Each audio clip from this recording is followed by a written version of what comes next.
Okay, I think I recorded to cloud. Yeah. Okay, all right. So we are now recording, and I won't mute you yet. I'll do my introduction, then I'll mute you a little bit afterward. All right. So just to do a little review in terms of where we were, we are in the last book of the 5 books of Moses, the book of Devarim in Hebrew, otherwise called Deuteronomy, which means second law. Why is it called second, or repetition of the law?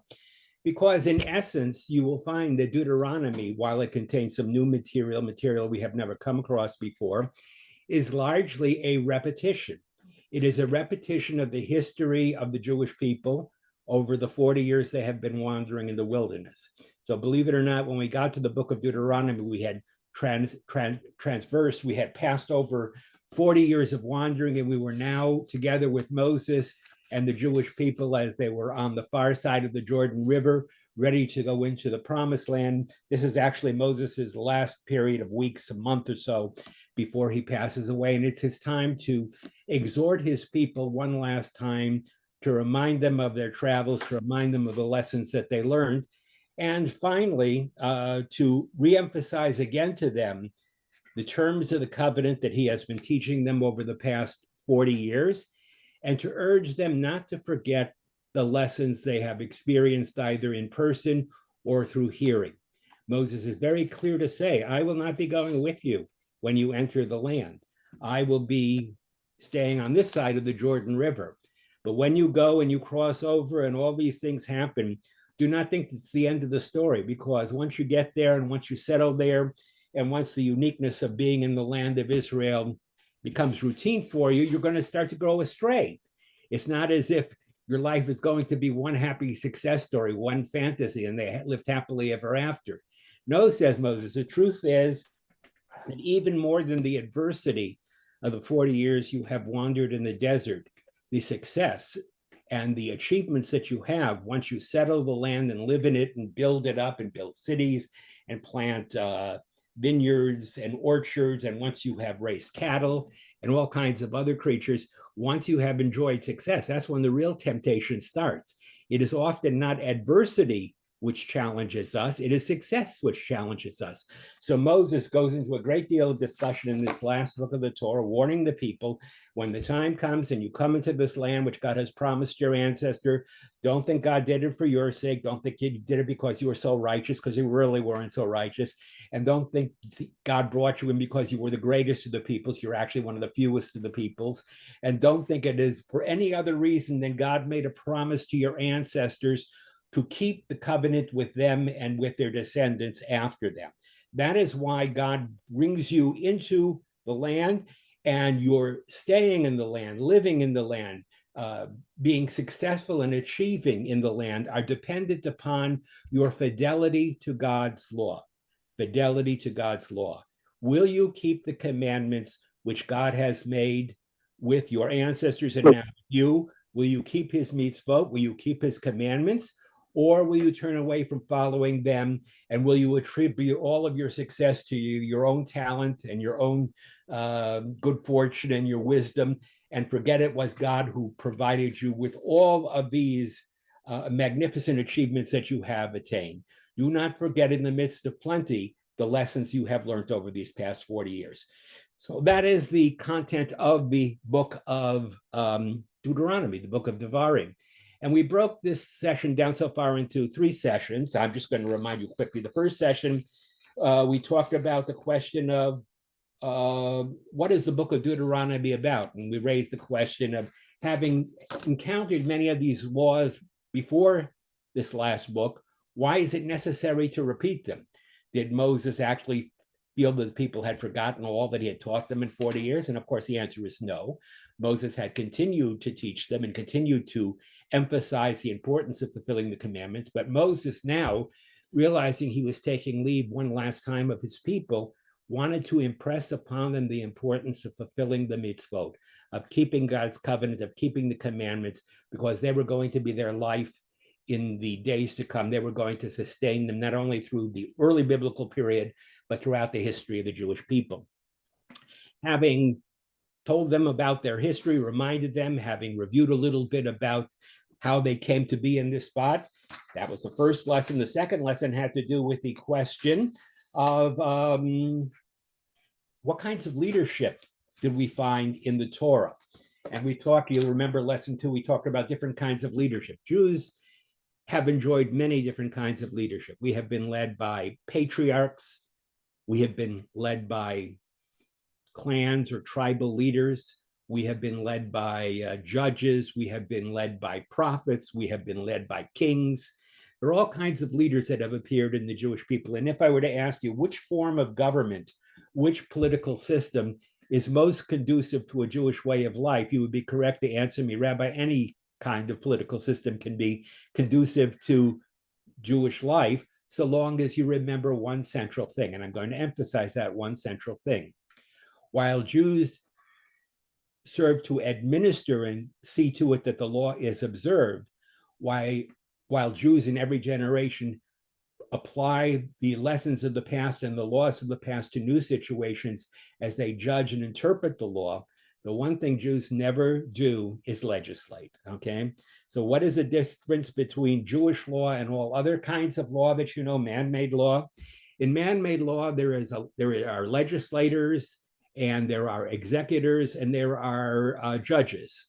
In Jewish law, we have judges, and we do have administrators, but we don't have any legislators. Why? Because God is the legislator. And if we don't accept that premise, that God was the initial legislator and that God's law, as contained in the Torah, is the final law for the Jewish people, we can interpret it, we can try and apply it to new situations, but we can't change it. If you attempt to add anything to God's law, you have done something wrong. If you attempt to take away something from God's law permanently, you have done something wrong. Why? Because human beings did not create this law, and therefore we are not the ones who are free to legislate that law. If you don't like it, you're free not to like it if you don't want, but you can't change it. Here's the point. You cannot change it. You do not have the authority to legislate anew, to say, I like this law, but I don't like this law, and I'm going to keep this, but I'm going to get rid of that. People do that. Don't get me wrong. Jews do that all the time, but that's not your privilege or your right. If you do that, you do it on your own chutzpah. You do it by your own volition, but that is not any law that you can turn to and say, God gave me the right to legislate, to take out what I don't like and to put in what I want to add. God did not give you that right. And so the form of leadership of the Jewish people, whatever it is, whether it's a monarchy, constitutional monarchy, a democratic republic, whatever the form of government may be, in terms of the political life of the Jewish people where they live, the religious law is always based on the idea that God is legislator and we human beings in succeeding generations are there to apply the law, to administer the law, and to interpret the law. And then last week I introduced, not last week, excuse me, 3 weeks ago, because we were taking a little vacation. 3 weeks ago, I introduced you to the concept, which is really the central concept of the book of Deuteronomy, which is a concept of brit. And far be it for me to give you a test right now, but does someone want to review for me what the term brit means when we talked about it in lesson number 3? What did we say the term brit meant? Anybody want to try? Hal, is that a hand or no? Okay, go ahead, Al.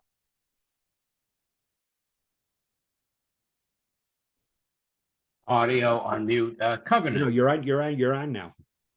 Yeah, covenant. Covenant, good. Covenant. A covenant is just a fancy way of saying an agreement, a pact, a treaty, however you want to call it. A covenant is an agreement. A covenant can be an agreement between two human beings. It can be an agreement between two different societies or two different cultures.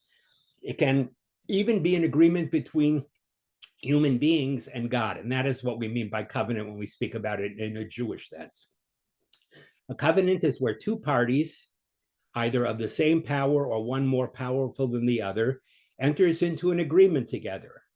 The powerful authority, or the more powerful authority, is usually dictates the terms of the covenant, and the recipient of the covenant, the party that agrees to abide by it, usually agrees to accept the covenant, accept the authority of the power that legislates the covenant, and agrees to fulfill the covenant, and be bound by its terms. And that, of course, is the situation of the Jewish people. Our covenant is between the Jewish people and God. And I told you last time, if you want to go back to a little history, we might as well just take another 5 minutes. A little history. I told you that God made three covenants in the Hebrew Bible, okay, between himself and human society. Does anybody, you hold back for a second, anybody want to tell me what one of those three covenants is? What is one of the three covenants that God made between himself and the people who lived at a particular time? Go ahead, Joseph. When he flooded the earth to get rid of the evil people, kept Noah, and he made a pact with Noah and his descendants called the Noahide laws. Very good. And Joseph has come up with the earliest of the three covenants that God made. After God had initially tried to create this perfect world, which Adam and Eve pretty much screwed up right away, and then their sons Cain and Abel added to the trouble. After 10 generations of screwing up, God looks at his world, you'll remember, and he regrets that he ever made it. He sees the violence, he sees the chaos, he sees how human beings have taken this beautiful, ordered world that he created and how they made a total mess of it. And God, I know it's hard to say this about God, but God regrets, whatever that means, that he created the world. He says, I regret that I made humankind. I regret to see what they have done to my world. And therefore, I have decided, as Joseph points out, to start over again. I'm going to wipe out the world and I'm going to begin again. But rather than beginning from scratch with nothing, I'm going to save Noah and his 3 sons and their wives. They're going to continue on. And I'm going to save at least 2, of every species of animals that populates the earth. And I'm going to save them so they can continue on and they can continue the world after the cataclysmic flood. Now, do I really believe that 2 of every kind of animal fit in a boat that was tremendously large?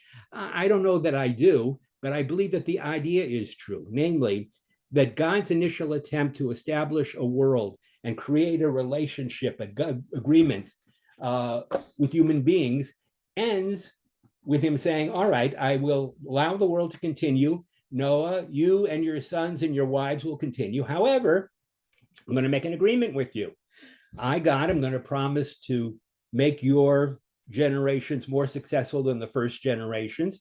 I'm going to promise you never again to send a flood to drown the earth, so the world will never again be destroyed through the means of mass flooding.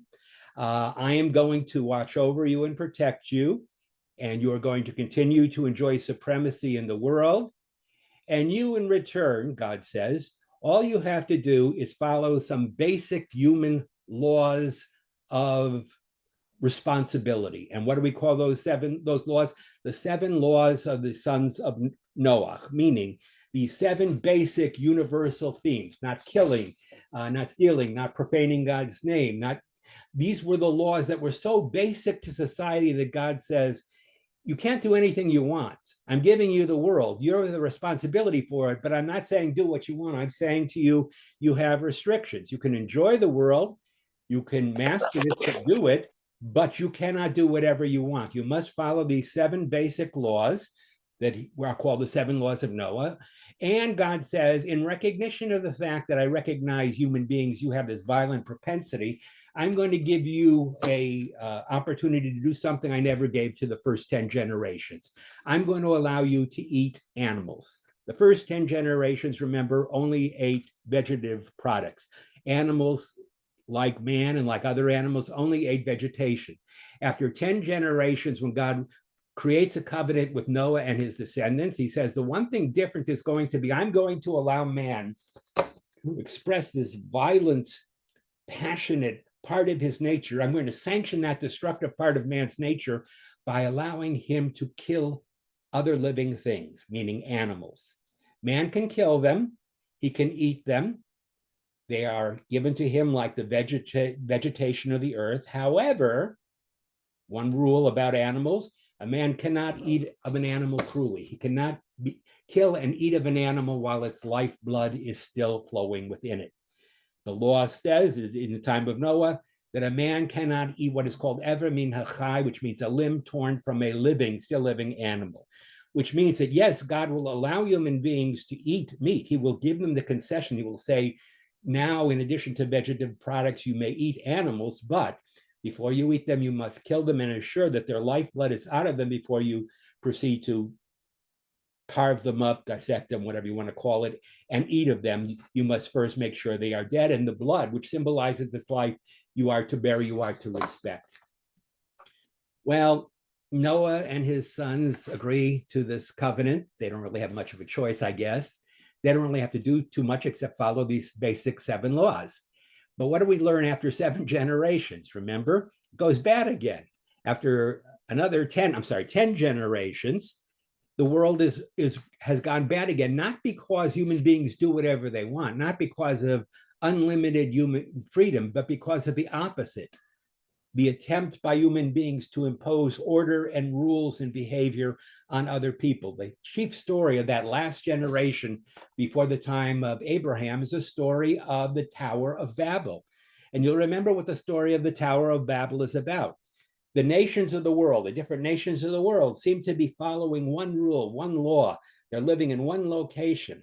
And the law is everybody does what we say they do. The people of Babel, they indicate what the law is, and everybody can get along, everybody can go along, everybody can enjoy themselves, such as long as you do, says the leaders of Babel, what we tell you to do.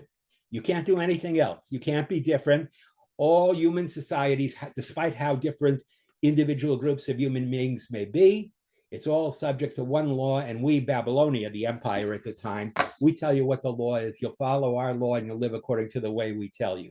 So in the second generation, it wasn't the case of everybody doing what they wanted, no law. It was a case of everybody being subjected to one and the same law, which did not differentiate between peoples, which said all human beings will follow one law, and that law will be established by other human beings who will then lay it upon and set it down and rule over other nations who will follow their lead. That didn't work out too good either. Just as order without freedom, freedom without order without freedom produces chaos.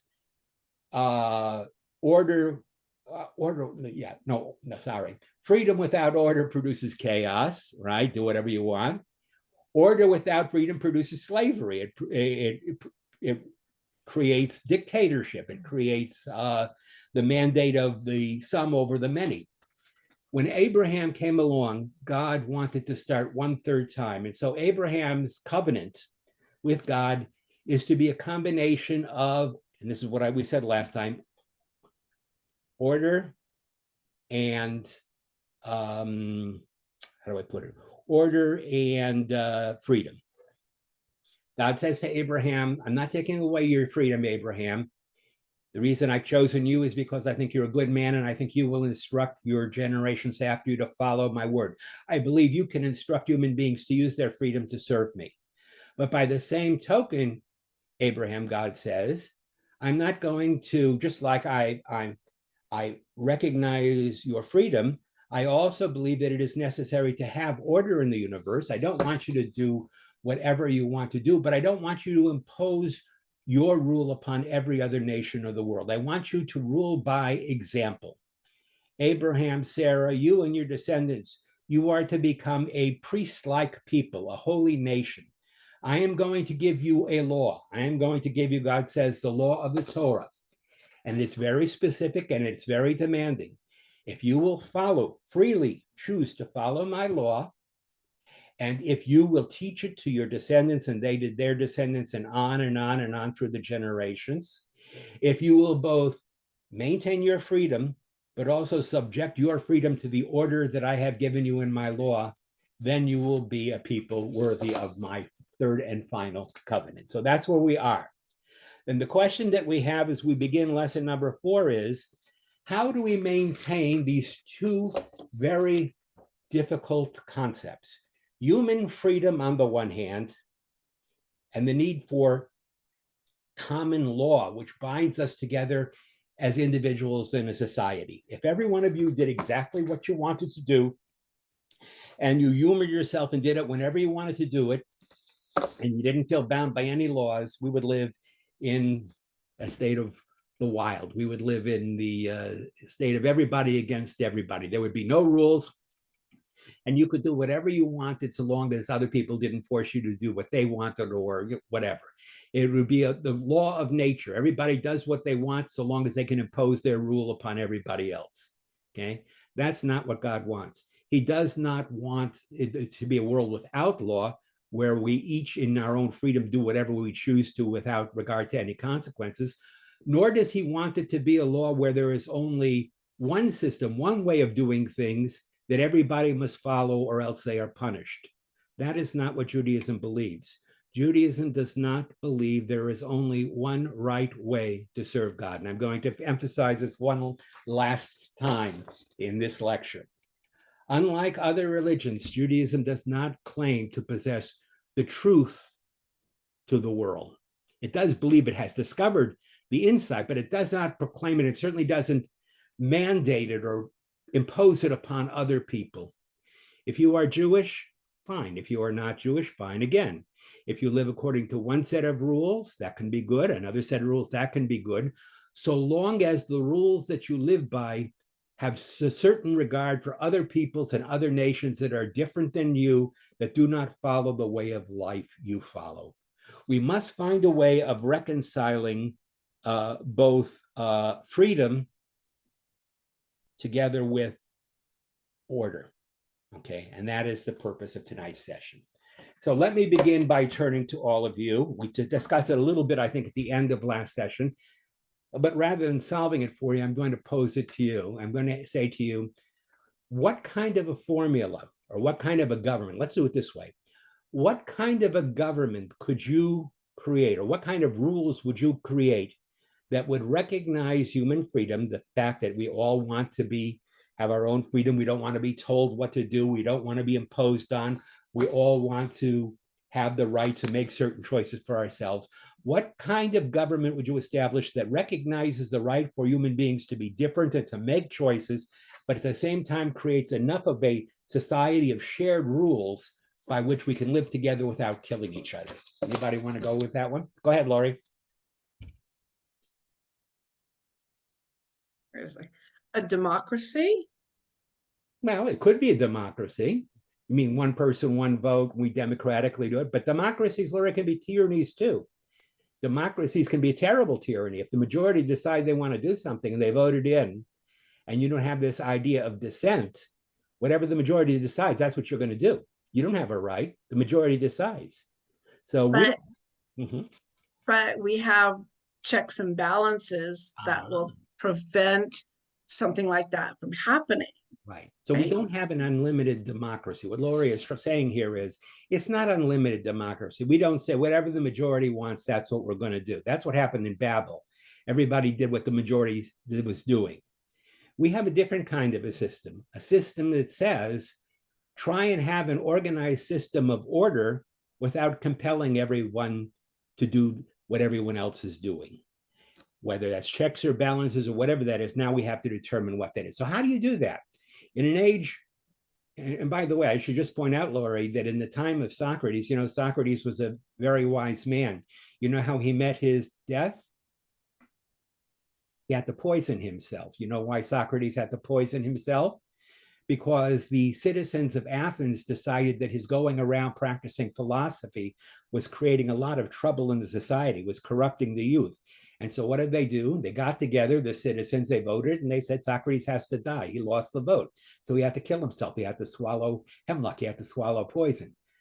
And Socrates, being Socrates, said, well, if I lived under the laws of society and benefited from them, now that society has decided I've got to die, I have to listen to society.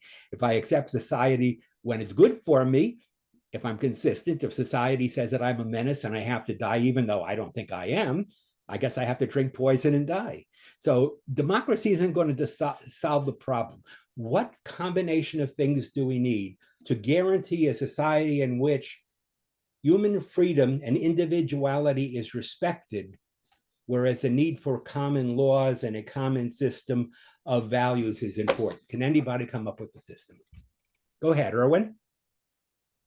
So democracy is fine as long as there are a set of rules, Okay, as long as there's a contract of sorts, so that everybody agrees to. good. So what Erwin is saying, to adding to what Lori said, is freedom is fine, but you also need rules. Okay, Erwin is saying that for a true society to exist, you need both freedom, but you also need rules. Correct, Erwin?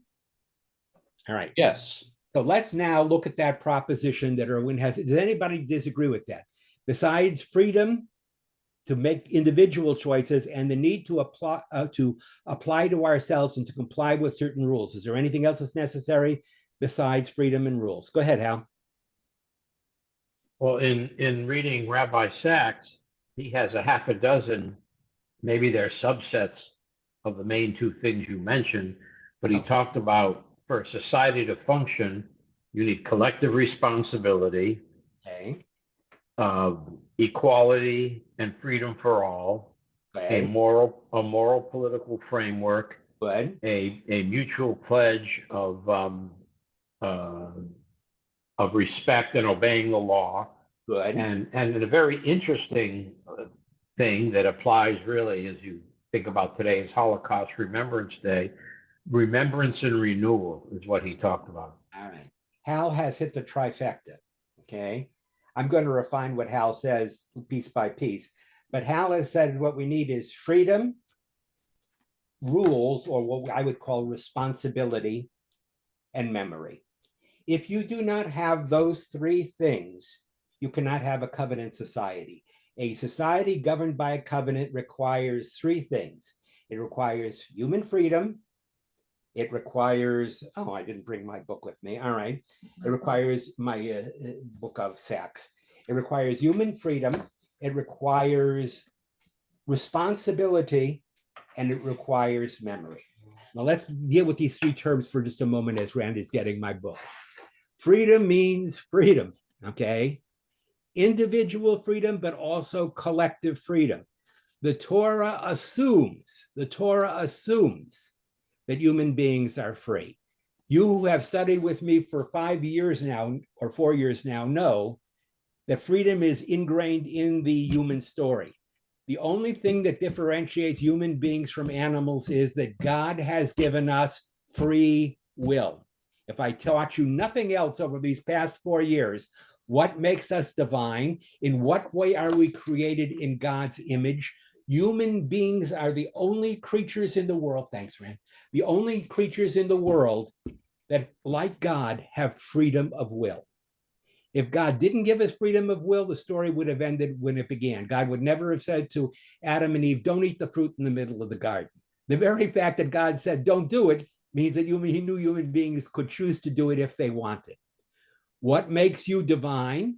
Unlike every other creature in the world that behaves the way it does because of its nature, human nature doesn't exist. Human nature has choice. It is human nature to be free and to have choice. And therefore, when God says at the beginning, do not eat of the fruit in the middle of the garden, he recognizes, even as he says it, that he is creating the dilemma. Because human beings who are free and who want to see themselves as being godlike will use the freedom that God gives them in order to defy God, right? So freedom is a given. Let me read you a couple of passages from the book of Deuteronomy, which show you that freedom is implied. I'm going to read this to you. You don't have to read it. I've quoted the passages in the reading I've sent you. God says in the book of Deuteronomy, chapter 11, verses 26 to 28, he says, see, I am setting before you today a blessing and a curse. The blessing, if you will listen to the commands of the Lord your God that I am giving you today, and the curse, if you will not listen to the commands of the Lord your God and turn away from that which I have commanded you to follow other gods which you have not known. Clear. God says, I'm giving you a choice. Blessing, curse. Blessing if you follow the laws I've given you, which is in your power. Curse if you don't follow them. One more passage that says the same thing. This is the very end of the book of Deuteronomy. God says, see, I have set before you today life and good, death and evil. I call heaven and earth to witness against you this day that I have set before you life and death, blessing and curse. Therefore, choose life that you and your children may live. You can't say it any more clearly than that. The book of Deuteronomy is based on the assumption that human beings have free will. And maybe that's the reason so many people don't want to buy into Judaism. The thing that really scares the heck out of us is the idea that if we're free, we're responsible. If I'm not free, if someone else made me do it, the devil made me do it, environment made me do it, heredity made me do it, my DNA made me do it, I'm not responsible. If something else is the cause of my free choice, and you can't hold it against me, you can't say, what you did is wrong, because I had no choice in the matter. This force greater than myself caused me to do it. Judaism does not believe that. It believes that all human beings, from the lowliest to the greatest, all human beings possess free will. All human beings have it within their potential to be as righteous conceivably as Moses, or as wicked as Jeroboam, who is traditionally regarded as one of the wicked of the Jewish people. So the whole point is that whether you choose to be a righteous person or a wicked person is premised on the fact that you human being have freedom of choice. And those of you who took the course in Yom Kippur with me know that's to be true. You can't blame it on any other thing. I'm not saying you're going to always get it right. You're not. Because you're human, you're going to make some bad decisions and you're going to make mistakes and you're going to end up doing things that you regret. But that's why God gave us tshuva. That's why he gave us repentance. He says to us, you human beings, I don't expect you to be perfect. I don't expect you always to subdue your baser instincts. Every once in a while, your human desires are going to take over. They're going to control you. But if you fall, remember, you can always return and do better.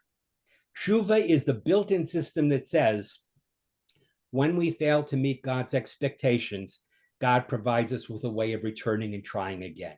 This is the beauty of Judaism, that we have this ability to make choices, to choose the right, to choose the wrong, and then if we make the wrong choice, to re-examine our lives and to return again to the correct path. So everybody understands freedom. Is that correct? Okay. Is there anybody who doesn't understand that freedom is an integral part of a covenant? If we were not free, there's no sense in God making an agreement with us, because if he made us do whatever he wanted us to do, there would be no point of a covenant. A covenant always implies that both parties, certainly God, but also the Jewish people, have freedom. If we didn't have freedom, there would be no sense of covenant. All right. Therefore, the second part of the equation, the second part of the requirement, is freedom, recognizing that human beings have freedom, but also that human beings have what is called responsibility. Does anybody want to tell me what responsibility consists of? What is responsibility? I know you know what freedom means. Freedom means to do what you choose to do. Sometimes you make the wrong choice. Sometimes you make it for the wrong reasons. You make it because you're physically weak or you give in to your desires. But freedom is freedom. What is responsibility? Anybody want to give me the second part of the equation? What is responsibility? Ooh. Isn't that interesting when it comes to responsibility? No. By the way, it's true with human beings. Human beings are great at talking about freedom. I have my rights. But when you start to talk to people about what are your responsibilities, everyone says, what do you mean? What responsibilities? I don't have any responsibilities. I'm a free human being. I can do whatever I want. Judaism does not believe that. Judaism says, yes, you have rights, but rights come with responsibilities. Go ahead. I see Lori's hand. Okay. I read it in the book, but I can't find it. I think responsibility is like being able to make choices using your best judgment. Well, that would be choice. Making choices is freedom, and using our judgment Right. is also, hopefully our choices are governed by our experiences, our right choices. Well, what is responsibility, Lori? What is Right. responsibility imply? But if you're being responsible about making certain choices, then you're weighing the right versus wrong, or the best versus worst. So you're making a judgment, I think, on what you and how you need to behave. All right, Laura, let me push you a little bit farther on that. Responsibility to whom? Who do you have a responsibility for? I understand you have a right because you're an individual, you have the right to make your own choices. But when you say responsibility, who are you responsible to? Well, I'm not only to myself, but the people around me, my friends, my family, All right, so you're responsible to other what? People. people. All right. So Lori is saying responsibility is not our freedom to choose to do what we want to do. Lori is saying responsibility is the obligation we have toward other human beings in life. Right, Lori? Right, correct. What determines what those responsibilities are, Lori? You just told me that our responsibilities are to other people in our life. Who decides what those responsibilities are? Who defines those or determines those? The laws? Law, okay, but law is a inanimate thing. Law can stipulate it, but who, not what? Who determines our responsibilities to other people? Who? Now, this is a question open to anybody. Who determines the response? Go ahead, Michael. Well, I got here late, but we do. So we decide what agreements we're bound to and what we're not bound to at some point, and then those determine our responsibilities. All right, but Michael, that sounds a little. We made the choice. Here. Let's say I make a decision. I decide to be responsible. I agree to something. And then later on, when it's inconvenient for me, it's not to my advantage. I say, screw that. I'm not going to do that. Well, if my responsibility is to myself, I don't have to listen to that anymore. If the only person I'm responsible for is myself, and suddenly the rules that I freely accepted don't seem to work out too well for me, I can choose not to obey them, Michael. I'm not responsible to anybody. You just said I'm responsible to myself. Well, so you were responsible, and now you decided to not be, and maybe the entities you were responsible to will no longer accept you in their agreement because you left it. Okay, I'm never going to make... like Brexit. Look at Brexit. Yeah. So Britain was part of the European Union, and they were able to take all advantages of the European Union. Then it said, no, we want out of this agreement. Okay, so now you're out and you can't come back in. You don't get any of those benefits anymore. Michael, I'm never entering an agreement with you. Because if you and I make an agreement together, and you are free to cancel the agreement at your own volition, or I am, and say, that doesn't matter, I'm not bound by that anymore, then there are no rules, Michael. Well, I mean, there are usually penalties for penalties imposed by another sort. But what you're saying is rules are good as long as I agree to them. When I stop agreeing to them, there are no more rules. And I can do, if that were the case, no groups of people would ever into covenants. Why would you covenant with someone who says, I'll obey the rules when it's good for me, but when I don't like it anymore, I don't feel compelled to keep the rules anymore. Screw that. I'm not going to keep those rules. In other words, I would never enter into a covenant with you, Michael, individually, if I knew that you thought you could violate or do away with or negate the rules at your own discretion. But a good covenant should make it should make it difficult on the person or parties who are trying to get out of it. All right. But I mean, so we contracts are made and broken often, and that there are rules for that. Lori wants to respond. Go ahead, Lori. But then should we be responsible to God, that like he is the ultimate I didn't say God. I said person that we answer to? Yeah, I did not say God. I said we are responsible. Here's the question. Agreements are agreements. If any two people, forget God and the Jewish people, if any two people enter an agreement together, that agreement is worth as much as the freedom of each person to enter the agreement and the sense of responsibility they feel to fulfill the agreement, right? If either one is not true, Laura, you enter into an agreement because I made you enter into it, you could always come back and say, well, I never wanted to have that agreement. You forced me into that agreement. Therefore, it's not an agreement, right? But by the same token, if I enter into an agreement with you and we both agree to the terms of the pact or the covenant, and you suddenly say, well, that doesn't work for me anymore, I don't want to follow that anymore, then we can't have an agreement anymore. Then there is no such thing as agreement.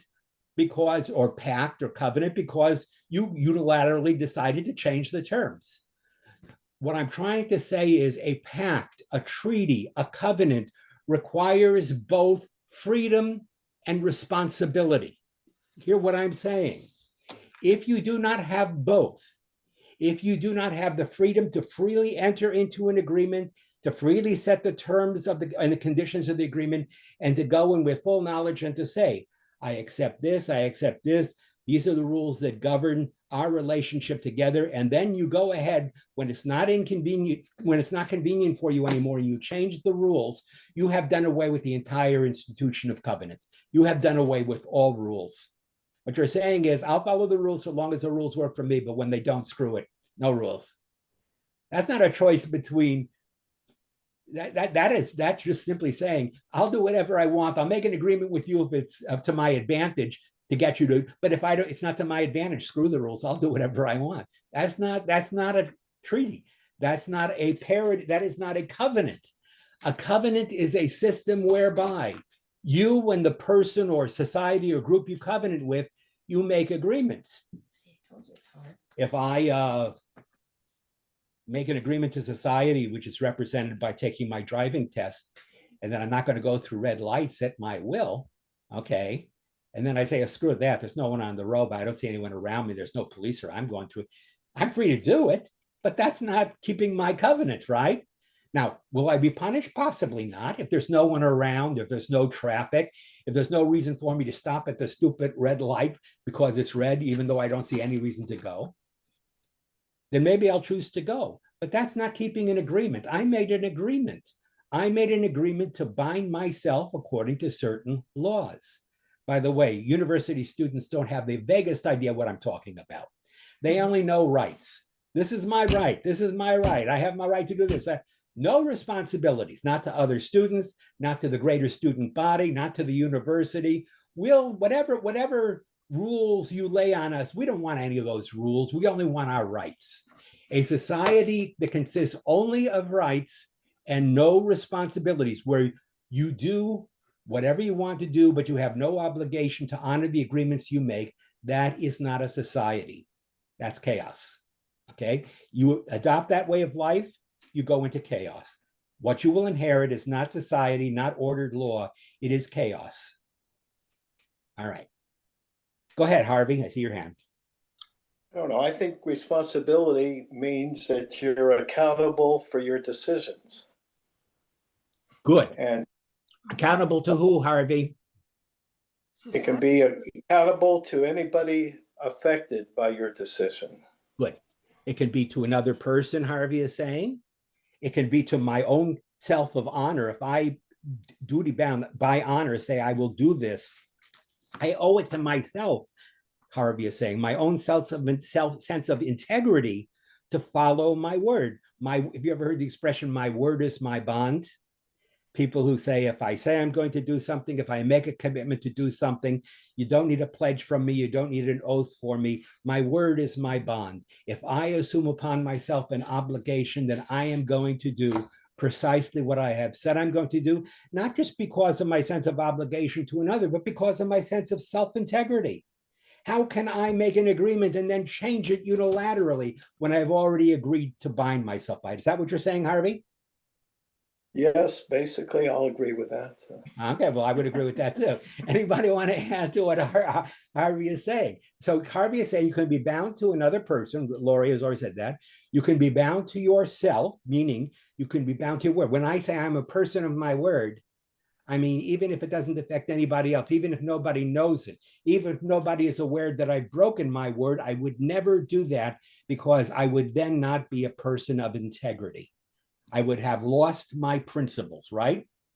Go ahead, Laurie. So that's basically moral obligation. Like Moral obligation. you're dictated by your morals, and that's what hopefully binds you to keep the covenant and not be told this is what you have to do. You have to have it from yourself. Let's substitute for responsibility the term, if you will, moral obligation. Whether that obligation is to another person, or whether that obligation is to yourself and your own self-integrity, or whether that obligation is to God, okay? Moral obligation is the other side of freedom. Can everybody agree with that? On one hand, I have freedom to do what I want, but on the other, my sense of moral obligation impels me, requires me, both for other people's sake, for my own self-integrity, and for my standing before the supreme source of all moral law. I must honor my moral obligations. Would everybody agree that that's a pretty fair description of the nature of our responsibility? Okay, I think you've got it. The truth is that the twin side of the kind of a society Judaism wants to include, or wants to create rather, is the combination of freedom with moral responsibility, with moral responsibility. I'm going to use moral responsibility. You want to live a Jewish life? Live with freedom of choice. You don't have to make the choices, but you have the power to make the choice. And once you've made the choice and you've made your decisions, live with moral integrity and moral responsibility. Does everybody agree? Okay, go ahead, Gary. Gary, do you have a question? Was that Gary's? Gary, did you have a? No, okay. All right. I would argue that there is one more thing necessary. Let me just read you a little something. I talk about social responsibility. And by the way, I'm not just talking about an agreement between Lori and myself. I'm talking about an agreement between societies. Social responsibility is not only between two individuals, it is between two collectives, two societies, okay? As our rabbis long ago stated, all Israelites are responsible for one another. There is a saying in the Talmud that says, all Jews, not just certain Jews, all Jews are responsible for one another, which means not only am I not allowed to do what's morally wrong, not only am I not allowed to disobey or to disregard my moral obligations, but I have to make sure that other people who are living in my society don't do it either. If I see people behaving immorally, if I see them acting in a way that is not consistent with the agreements and my understandings of what morality requires of us as people, then I must speak out. I can't just say, well, I'm not doing it. I don't care what he does. I'm not hurting that person. I'm not taking advantage of that person. I'm not causing that poor person or that hungry person to go hungry. I'm not responsible for what someone else does to the widow or the orphan. No. If I live in a society, I am responsible. Collective responsibility. Responsibility is not just individual, it is collective. You are not only responsible, all of you, for your own acts, you are responsible for the acts of every other individual in your society. Now you can say to me, Rabbi, that's not fair. Why should I be responsible? Someone else is acting badly. Why should I have to accept responsibility for correcting that bad action? You have to, because society is impossible if you do not act to weigh in, to bring in, to harness other people's bad acts, if you do not strive to do what is right and to cause other people to do what's right. Lori, go ahead. How do you do that? I mean, there's a million people who live in our society, a million plus, who are in our society. We know a handful of them. And then we see on the news all this horrible, horrible behavior. Mm-hmm. And then how are we responsible? How do we affect change? How do we deal with that? So Lori is asking the $6 million question, all right? He says, fine, Rabbi, I understand what you mean by freedom.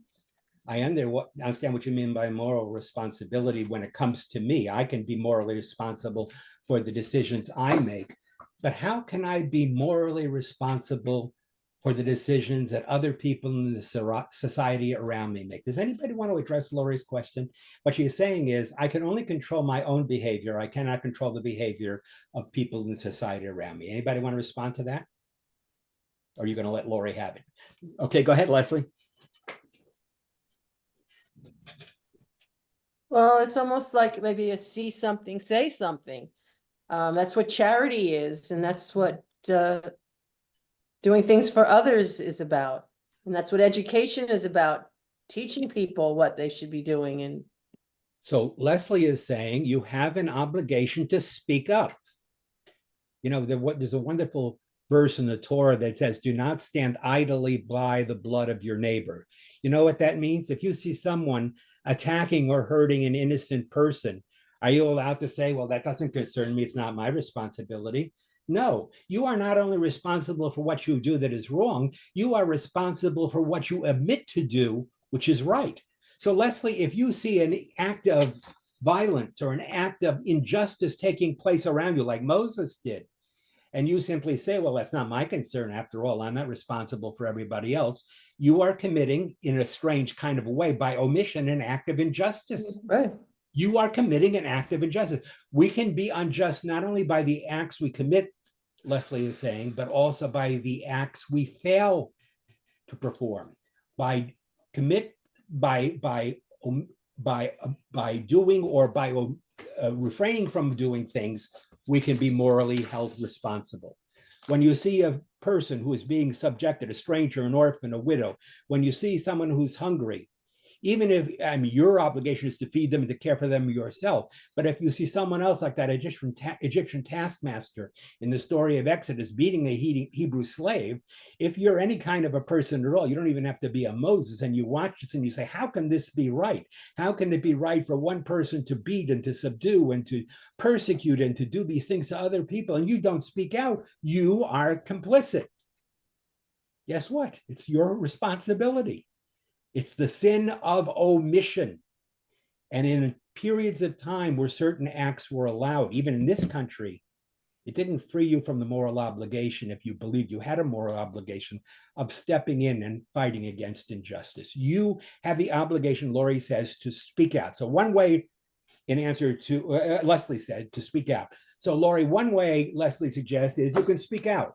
When you see injustice taking place, when you see human beings exploiting or taking advantage of or using another, you can either speak out or you can act and say, what you are doing is wrong, stop it. What do you think about that, Laurie? So then I should just stop watching the news so that I don't see all the bad things happening. I didn't say that. But how can I do something? How can I say something about Okay, if you stop some watching the news, injustice being done when I can't do anything about it? if you stop watching the news, Laura, you only guarantee you'll be ignorant. Oh, well, I get that. All right. But You won't make the world any better. You'll be ignorant. You can say, well, I didn't know it was happening, so it's not my fault. You have a responsibility, Laurie, right, to know what's happening in the world. exactly. But as I am watching all this stuff happening, and it's happening, far from my house, it's involving millions, a lot of people, I can't do anything about that, maybe except to talk about it with my friends and family. And that is a dangerous excuse, Laurie. Everybody who ever said that says, what can one person do? What do you do? Or you can protest. All right. Anybody want to Laurie is saying, if I can't change it myself, what can I possibly do? Cantor, go ahead.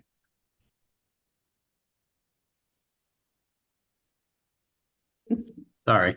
Go ahead. So I believe it or not, I have a slight problem with this, Okay. especially with with using Moses and what he did as a illustration of, if you see something, do something. Mm-hmm.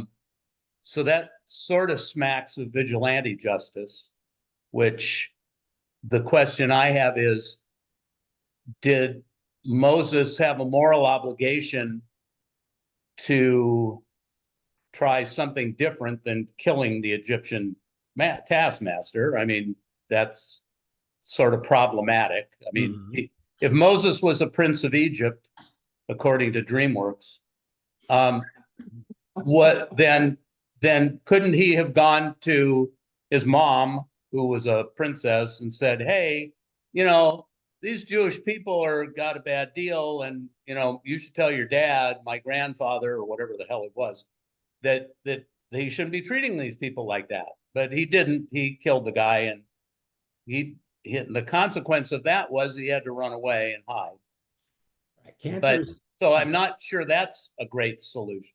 It's not a great solution, but I'm not sure that's the only solution. You see, what you're saying, Cantor, Not is either. what you're saying is this. I have an moral obligation not to overlook evil when I see it happening. But that doesn't mean I can do whatever I want or whatever I choose to do to stop it. That's what Right. you're saying.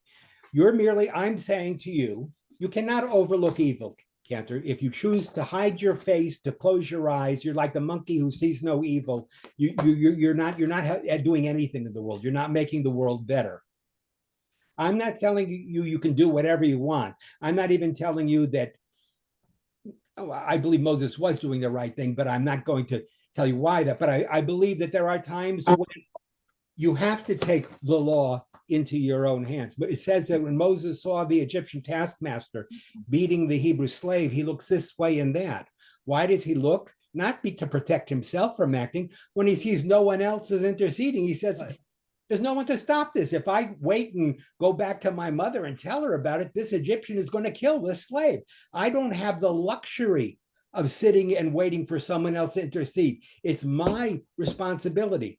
When Moses sees the daughters of Jethro at a well and the male shepherds chase the daughters away, Moses could say, well, I should go and call the council together and get it.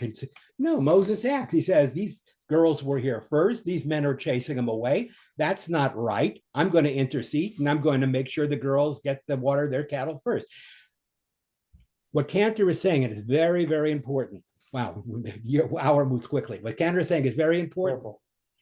If in response to evil, inaction or hiding evil from yourself or doing nothing is not an answer, then so too, not everything you might choose to do, not everything you use to justify doing what you're doing is okay. Did any of you see the rioters this past week at UCLA? I'm going to end with this and we'll continue on next week. UCLA is my campus. That's the campus that I attended as an undergraduate, and I even started graduate school in the Department of Education at UCLA. In UCLA, you saw people, protesters, the people who were protesting in their eyes the injustice that was happening in Gaza being done by the Israeli government. They were determined to take that injustice and write it on American campuses. How were they going to do it? They were going to say, America may not be killing these people, but America is supplying Israel with the weapons that the Israel is using that result in people's death. And America is morally supporting Israel's right to attack those individuals who were responsible for October the 7th. And America is not allowing the UN to come in and condemn Israel and sanction them and enforce a ceasefire. These university protesters said, we want America to tell Israel, this client state of theirs, to stop. We want them to halt it. We want them to sanction Israel. We want them to close down all economic and military aid to Israel because Israel is behaving in a manner that we, the protesters, think is unjust. In other words, they want the right, the protesters on campus, to say to America, because Israel is a client of yours, even though it's an independent country, because you support Israel, you must now come down with a sledgehammer and sanction Israel and punish Israel. Whoever's on, okay, well, we got you. Don't worry. Whoever is punishing Israel or sanctioning Israel, we want whoever's doing that, we want the United States to punish them. That is attempting to impose on another country the laws of this country because you who live in this country don't like what another country is doing. In response, Jews who felt personally threatened, I will tell you, if you have not been on campus during these things, when Jews say they feel their safety personally threatened, that is not an idle statement. If you have been involved in any of these campus situations while these demonstrations are going on and have been yelled at, jeered at, defamed, cursed at, whatever you want to call it, by people who say you have no right to live, go back to Poland where you belong, we're all Hamas and you guys ought to be wiped out. If you have not experienced that, you have no idea what fear and no idea what intimidation is about. That is intimidation. Do protesters have a right to quietly, or not quietly even, verbally protest or express their ideas? Yes. But when it turns into intimidation, when it turns into a situation where protesters reserve the right to intimidate other people whose views they do not share, that goes beyond the line of peaceful protest. Now, what did some Jewish students decide to do in response to it? The last night of the protest, I don't know how many of you saw, did you see that counter demonstration? You did not. No, Paula and Joseph, you were gone. Go back to that week before. A group of counter protesters. Did others of you see this? Jews, seeing what had happened on the campus, said, we're not going to be intimidated by these damn protesters, these apologists for Hamas any longer. They went onto the campus, and what did they do? They proceeded counter to attack the protesters. And if you saw it, it was a violent protest. There were many people, many of us who, as Jews, who did not condone what the protesters were doing, who believed the universities or the police should have stepped in long ago. When we saw Jews throwing firecrackers and spraying bear spray and other kinds, and pepper spray, and throwing trash cans, when we saw that, we said, no, this is illegitimate. This is not right. You don't respond to violence by doing violence yourself. If that's what we turn into, if our enemies can cause us to become like them, then they have won. If we behave barbarically, then their enemies have won and we are lost. So as we end this portion of the discussion, I just want to say this. No, it is not our right to do whatever we want. Cantor is right. We cannot justify anything and say anything we do in response to people who get us angry is okay. That's wrong. But unlike Lori, who said, well, I can't change it, therefore we should do nothing, or maybe we can't do anything, that's not right either. And that's what Jews did these past months. The past months of protests on campuses, Jews did what they could do. They spoke out, oftentimes single individuals in the face of crowds of people who hated them. They spoke out, but they did not resort to violence, or they did not resort to illegal, intemperate behavior just because they were being attacked.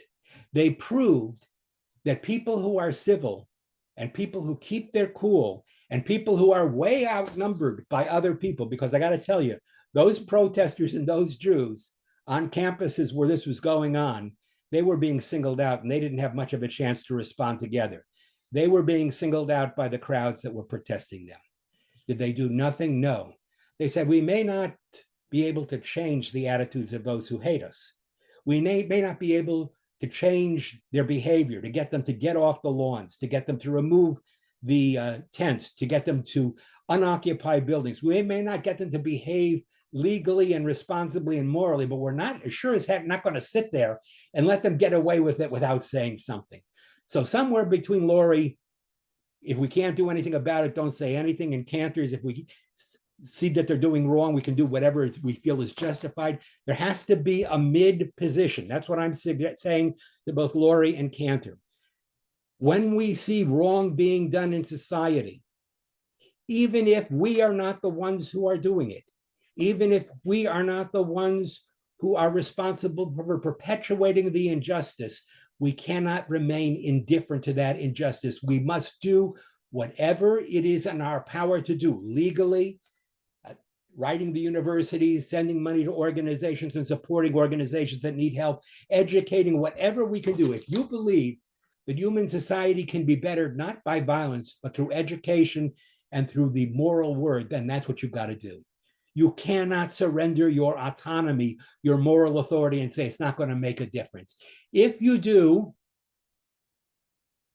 you are part of the problem, not part of the solution. I think it was Edmund Burke who said, all that is required for injustice to succeed is enough good people saying nothing. Edward Burke. For injustice to succeed, not that most people are unjust. No, only a small number of people are unjust. But if most people go around and they shut their mouths and they don't do anything and they don't speak out and they don't try and right the wrongs, then they are part of the problem and they help evil succeed. We must speak out against it. Now, I'm going to suggest an answer for next week, and we'll start with this next week. Hal hit it before when he mentioned memory. Hal already suggested the answer to the question. How can, in the beginning of my lecture, I said, at the beginning of my notes for chapter 4, I said the following. I said, 3 things are necessary in order to enter into and maintain and keep covenants and agreements. What is necessary are freedom, responsibility, and memory. Your choice or your task for next time, you understand freedom, you understand human responsibility, but why is freedom and responsibility not enough unless you add that one aspect? And Hal is right. Look at that. Look at the article that Sachs writes on. He writes an article on memory. He says the politics of memory. Read that and you will understand why just freedom and just responsibility are not enough. You must combine that with memory in order to produce a covenant that will last.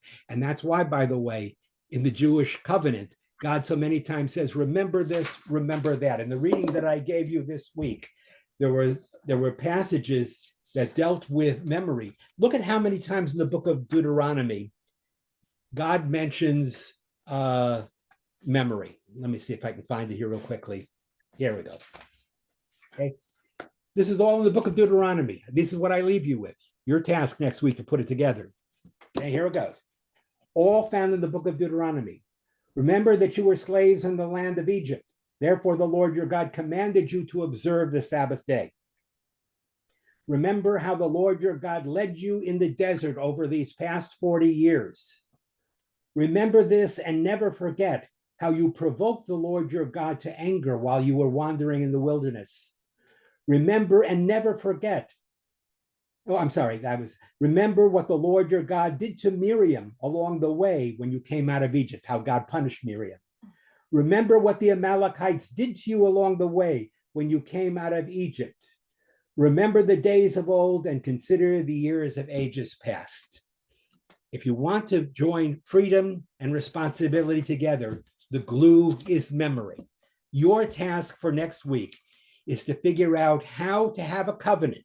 And those are the 3 ingredients. You must combine freedom of human choice, moral responsibility, and how memory aids in making that compact last, even when you don't have authorities enforcing it. Even if the universities that allow these violent disruptions to occur, even if they don't act, even if they don't call in outside authorities to enforce the law, like police forces and whatnot.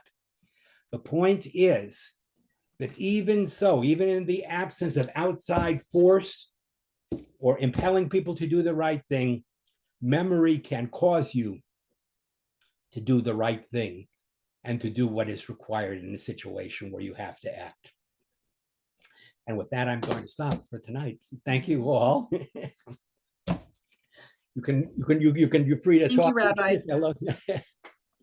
Thank you, Rabbi. Thank you, Rabbi. Thank you, Roth. Rabbi. Thank you, Okay. Rabbi. You're Very quite welcome. interesting. I'm canceling the